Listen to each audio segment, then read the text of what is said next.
Olá, você que nos assiste. Saúdo a você com a palavra bíblica de Isaías, capítulo 6, verso 3, onde diz: Os serafins clamavam uns aos outros, dizendo: Santo, Santo, Santo é o Senhor dos exércitos. Toda a terra está cheia da sua glória. Hoje celebramos o primeiro culto após Pentecostes, o culto Trinitatis, culto da Trindade. Um culto que nos convida a lembrar de modo especial a grandeza de nosso Deus. É o que nos anuncia a palavra de saudação, palavra que foi proferida pelos serafins, que são seres celestiais, na visão que o profeta Isaías teve por ocasião do seu chamado ao ministério profético. O clamor dos serafins expressa que Deus é tão grandioso, tão superior, tão deslumbrante, tão excelso, que não dá para captar e descrever a sua santidade e a sua glória. Por isso os serafins repetem: Santo, Santo, Santo é o Senhor dos exércitos. Não há como descrever a grandeza e o impacto da sua santidade. Do mesmo modo, não há como descrever a glória de Deus. Os serafins tentam a descrever dizendo: a terra está cheia da sua glória. Não há espaço que chega para a glória de Deus. Sim, Deus é tão grande que não conseguimos compreendê-lo em sua totalidade. Contudo, por amor, Deus se esvaziou e se fez pequeno e compreensível para nos alcançar. Ele veio ao nosso encontro em Jesus Cristo e na cruz nos reconciliou com Ele. E Ele veio habitar em nós com o seu Santo Espírito. Tão grande e tão cheio de misericórdia em Jesus Cristo. Tão totalmente outro, inalcançável, e tão próximo no Espírito Santo. Em nome desse Deus, Pai, Filho e Espírito Santo, celebramos esse culto e podemos ter a certeza de que Ele vem também até nós hoje, por meio da pregação da Sua palavra.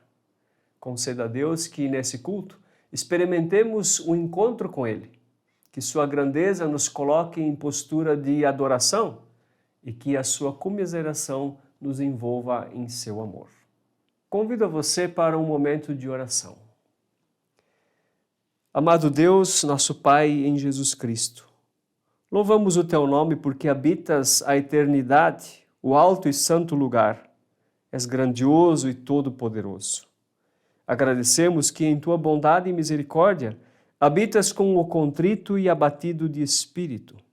Deixaste a Tua glória para nos salvar em Cristo Jesus. Com coração contrito e abatido, pelo reconhecimento de nosso pecado, rogamos o Teu perdão e pedimos que no poder do Teu Espírito nos vivifique o espírito e os corações. Dá que, reconciliados contigo, ouçamos a Tua voz e sejamos por ela consolados, orientados, fortalecidos, corrigidos, animados, aproximados de Ti, guiados nos Teus caminhos, conforme a nossa necessidade e a Tua graça. Por Cristo Jesus, o nosso Senhor. Amém. Convido para louvarmos a Deus por meio de um hino e após ouviremos a pregação da Palavra de Deus trazida hoje pelo estudante William Passig.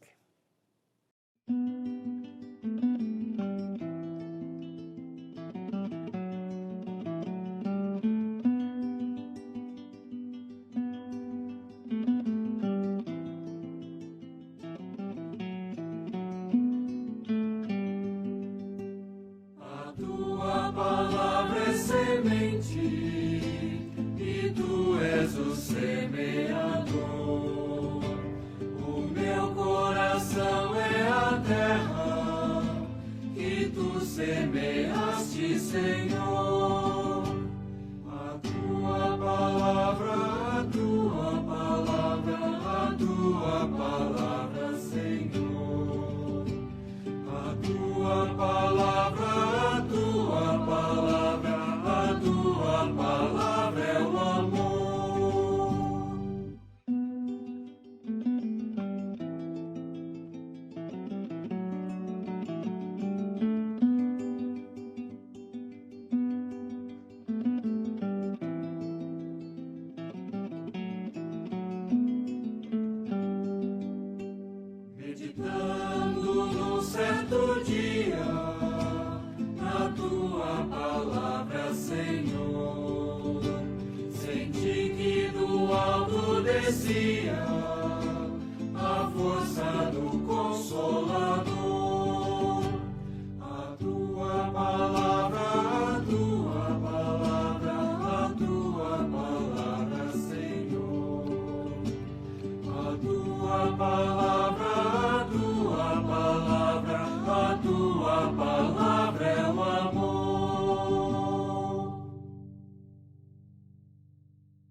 Que a graça e a paz de Deus, o nosso Pai e do Senhor Jesus Cristo estejam com vocês.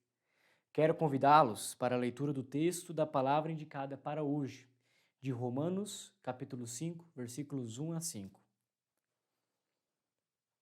Lá diz: Tendo sido, pois, justificado pela fé, temos paz com Deus, por nosso Senhor Jesus Cristo, por meio de quem obtivemos acesso, pela fé, a esta graça na qual agora estamos firmes.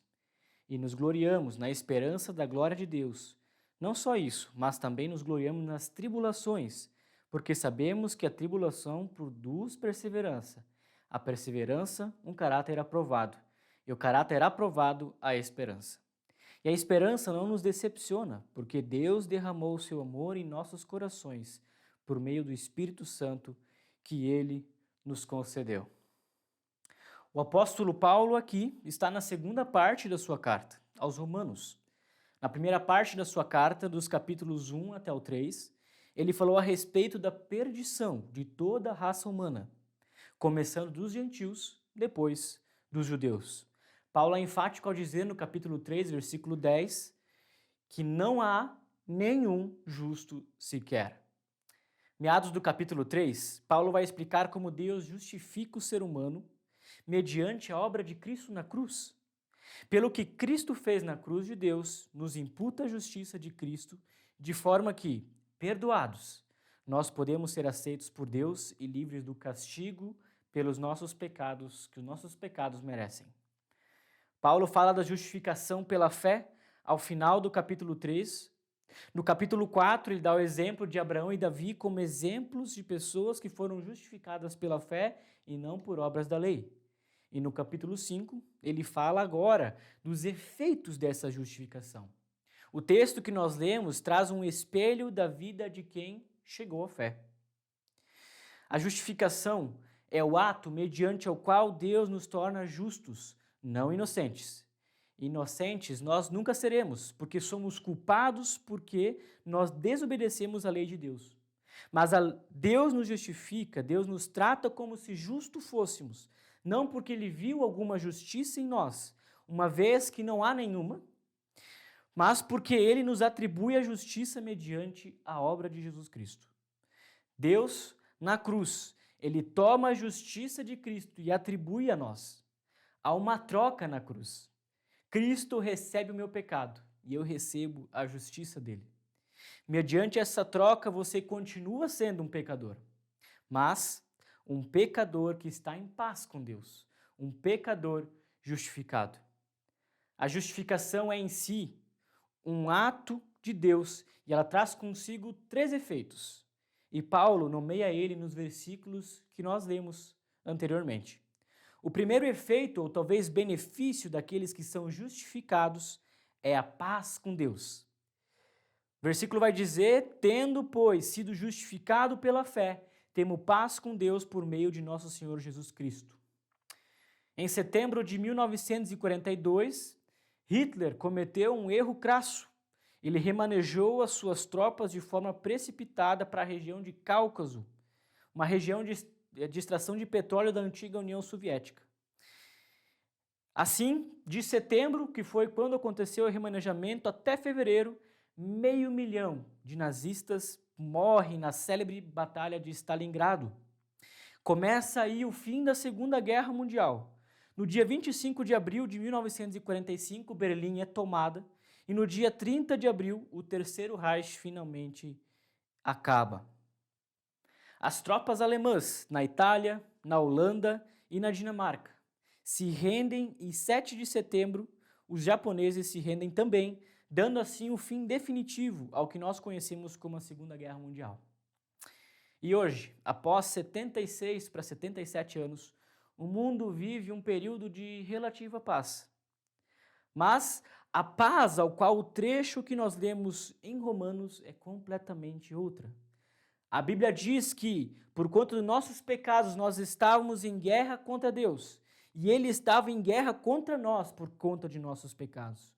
Os meus e os teus pecados nos colocam contra Deus, como inimigo de Deus, porque ofendem a sua santidade e a sua lei. Antes de crer em Jesus Cristo, nós éramos réu diante de um juiz assombroso que estava pronto a nos enviar para a perdição eterna por conta de nossos crimes e transgressões. Mas, uma vez que Cristo satisfez a ira de Deus, nós temos paz com Deus. Mediante a fé, Deus muda o nosso coração e nos inclina a amá-lo, a servi-lo. Enquanto antes o nosso coração era inimigo de Deus, agora ele nos traz um estado de paz com ele. O segundo efeito da justificação é o acesso a Deus, conforme Paulo vai dizer no versículo 2. Lá ele diz: por meio de Jesus Cristo obtivemos acesso pela fé a esta graça na qual estamos firmes. A palavra acesso para Paulo possui a mesma conotação daquela que era usada nos palácios quando um assessor introduzia a presença de um rei e os seus súditos que queriam ter uma audiência com este rei. Agora, porque eu e você fomos justificados, nós temos paz com Deus e eu tenho acesso à presença de Deus. Eu não preciso mais de mediadores porque o nosso assessor, Jesus Cristo, abriu as portas do Palácio Real e nos deu acesso ilimitado ao trono do rei. Isso, meu irmão, é um baita privilégio. No Antigo Testamento, o povo só podia ter acesso a Deus ao templo que estava construído em Jerusalém e antes disso, ao tabernáculo. Mas agora, aquele que crê em Jesus Cristo foi justificado mediante a fé e pode acessar a Deus, se expor diante de Deus e diante dele expor os seus anseios e angústias. Não existe isso de ter que subir no monte ou descer no vale ou procurar Deus na madrugada, porque ali Deus ouve melhor. O caminho está livre, a porta está aberta e nós temos livre acesso ao Pai. Paulo, no versículo 2, ao final do versículo 2, vai dizer que nós estamos firmes nisto. É nisto que nós nos gloriamos. E assim, o terceiro efeito da justificação é gloriar-se na esperança e nas tribulações. Paulo vai dizer ao final do versículo 2 que nós nos gloriamos na esperança da glória de Deus. E no versículo 3, nos gloriamos nas tribulações. A esperança da glória de Deus é uma referência ao mundo vindouro. Deus fez promessas de que esse mundo, como nós o conhecemos, ele será terminado e será feito um mundo novo. Um novo céu e uma nova terra, criados em justiça e perfeição, onde não há mais pecado, não há mais morte, nem dor e nem sofrimento. Essa é a nossa esperança. A esperança do grego, diferente do português, não tem uma conotação de dúvida, como, por exemplo, alguém lhe pergunta: você sabe se as provas das bancas finais, assim como nós teremos, o 9º semestre terá daqui em diante, vão ser tranquilas? E eu poderia responder: essa é a minha esperança.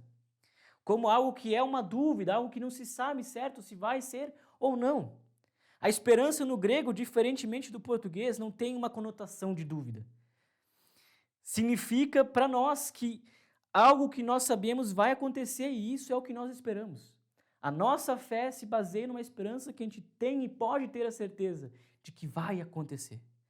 Paulo se alegra na certeza de que ele participará na glória de Deus e por isso ele pode se alegrar, ele pode se gloriar nas tribulações presentes.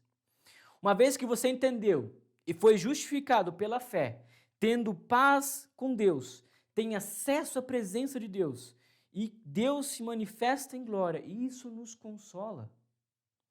Para Paulo não tem como comparar a glória de Deus, a glória do mundo vindouro com as coisas que nós temos ou perdemos aqui. Paulo fala de nós nos gloriarmos, inclusive, nas tribulações. Ser cristão não é garantia de isenção ao sofrimento. Se você entendeu que a fé garante que não haverá tribulações, o seu cristianismo está errado. João 16:33, o nosso Senhor vai dizer: no mundo tereis aflições. Mas ele continua: mas tendes ânimo, eu venci o mundo. As tribulações que nos acontecem, no entanto, conforme seguem os versículos 3 e 4, produzem em nós uma perseverança. E a perseverança, por sua vez, produz um caráter aprovado. E o caráter aprovado é a esperança. As tribulações servem para que, quando a gente diz eu não aguento mais. Deus diz, só mais um pouquinho, você aguenta. Isso produz perseverança. No entanto, não precisamos suportar as tribulações sozinhos. O versículo 5 vai dizer que aqueles a quem Deus justificou, com quem Ele está em paz e tem livre acesso à sua presença, a estes Ele derrama seu amor em seus corações por meio do Espírito Santo que Ele nos concedeu. E é a sua presença amorosa por meio do Espírito Santo que nos fortalece e que nos sustenta e nos suporta em dias de luta. Porque convenhamos, se Deus não nos sustentasse, nós já teríamos abandonado a nossa fé há muito tempo. Essa consciência do amor de Deus por nós, ela também não vem de nós. Ela é derramada, é colocada em nossos corações pelo Espírito Santo de Deus. E é por isso que Jesus Cristo definiu o Espírito Santo lá em João, capítulo 13, versículo 16, como nosso Consolador, aquele que consola. O Consolador nos ajuda a permanecer firmes na graça de Deus e na paz de Deus, na esperança que nós temos, que conforme diz o versículo 5, não nos decepciona, mas é firme, consistente, porque é ancorada no próprio Deus. Conta-se uma história, e assim eu concluo, de que certo dia um menino pequeno estava contando à sua avó tudo o que lhe ia mal em sua vida. Problemas na escola, problemas na família, sérios problemas de saúde e etc. Enquanto ele falava, sua avó estava fazendo um bolo. Então ela perguntou ao seu neto se ele gostaria de comer um pedaço de bolo. E ele respondeu, é claro que eu quero. Então ela lhe ofereceu um pouco de azeite de cozinha. Que horrível, disse ele. Logo, a sua avó lhe ofereceu 2 ovos mexidos. E ele disse, não, vó. Bom, talvez ela disse, talvez você queira um pouco de farinha. E o menino disse, vó, tudo isso é horrível. E a avó disse, sim, todas essas coisas separadamente parecem horríveis, mas quando a gente põe juntas de forma correta, vira um bolo maravilhosamente delicioso. Assim, somos sustentados pela esperança de que todas essas coisas que parecem ruins e parecem ter um gosto ruim, quando juntadas, produzem algo maravilhoso. E é nessa esperança de que a tribulação produz perseverança, no qual a nossa fé é fortalecida. Como Paulo declara no final do versículo 11, adiante, assim nós nos gloriamos em Deus por meio de nosso Senhor Jesus Cristo, mediante quem recebemos a reconciliação. Amém. Santo, santo, santo é o Senhor Deus Todo-Poderoso, aquele que era, que é e que há de vir. Receba a bênção do nosso Deus. Que o Senhor te abençoe e te guarde. Que o Senhor faça resplandecer o seu rosto sobre ti e tenha misericórdia de ti. Que o Senhor sobre ti levante o seu rosto e te dê a sua paz, hoje e sempre. Amém.